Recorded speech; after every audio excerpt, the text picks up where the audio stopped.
সুমন নামের ছেলেটি হঠাৎ করে ব্রিজে যাওয়ার জন্য আগ্রহ দেখালো। তাই সে ভাবলো আজ নিশিরাত আজই যেতে হবে সেই ব্রিজের অনেক কাছে। কষ্টে নামবা। যেই কথা সেই কাজ। ব্রিজের কাছে যেতে তার শরীরটা হালকা আচমকা ঠান্ডা হয়ে গেল। সে ব্রিজের উপরে উঠতে মনে মনে ভাবলো এই সেই ব্রিজ, যা 200 বছর আগের ব্রিজ, পুরনো, যেখানে আজ পর্যন্ত কেউ এই ব্রিজ থেকে ফিরে যায়নি।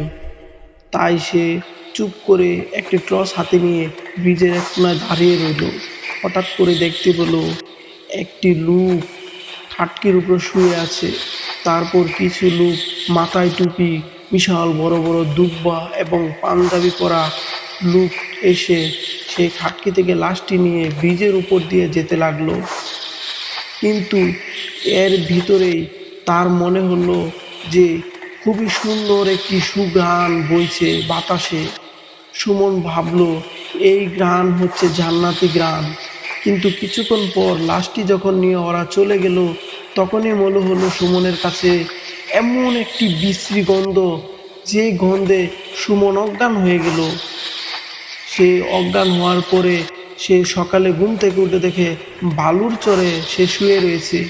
কিছু জেলেরা তাকে সেখান থেকে বাড়িতে নিয়ে যায়। তারপর ঘটনা সবার কাছে খুলে বলল সুমন। তারপর ঘটনা এখানে শেষ হয়নি।